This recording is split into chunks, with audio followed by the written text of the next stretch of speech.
How's it going, guys? Medium difficulty question, renal step 1, internal medicine surgery 2CK, 59 woman, peripheral vascular disease, hypertension, type 2 diabetes, admitted to hospital, 5-hour history, cold left leg. She's on lisinopril, metformin, atorvastatin, aspirin. She smoked 1-pack cigarette daily, 40 years, blood pressure 150 over 90. Pulses are reduced in the left lower extremity. Serum creatinine 1.3 should be 0.7, 1.2. BUN 25 should be under 20. Now, she undergoes an angiography of the left popliteal artery, and 24 hours later, her creatinine has gone up to 3.3 and the BUN is 52. Question wants to know which of the following measures prior to the angiography is most likely to have prevented the patient's worsening azotemia. Azotemia means high BUN, can also refer to high creatinine. Let's just hop through. 2 liters of 0.9% normal saline NaCl, correct answer. So the diagnosis is contrast nephropathy, and IV hydration is what USMLE wants as the answer to prevent it.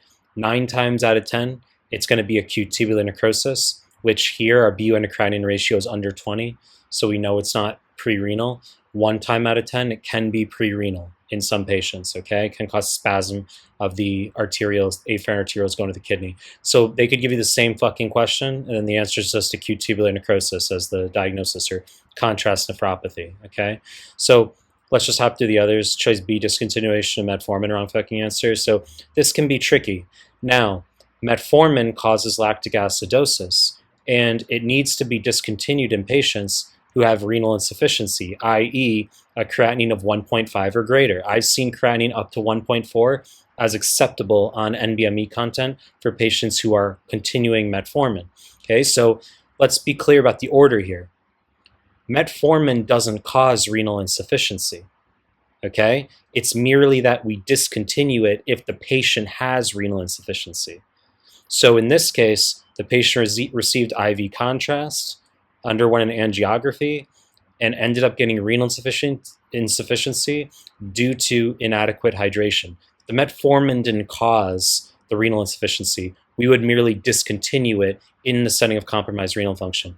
Let's just hop through the others. Choice C, pretreatment mannitol, wrong fucking answer. It's an old school regimen that's debated for its utility in preventing contrast nephropathy. On NBME material, I've seen it as a wrong answer. In this case, wrong fucking answer. Choice D, pretreatment prednisone, diphenhydramine, first generation H1 blocker, wrong fucking answer. So this could also be theoretically implemented in patients who have high risk of allergy. Okay, if patients various immunologic conditions with allergy or history of immunologic response to angiography.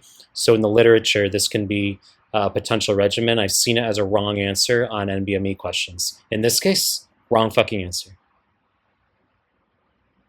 Choice C, there are no preventive measures, wrong fucking answer, because as I just harped on, in the setting of contrast administration, you want to make sure the patient is adequately hydrated to prevent renal insufficiency. Choice C, wrong fucking answer. You know the deal. I'm to make more content. If you like my stuff, subscribe to my channel. Appreciate your time. That's it.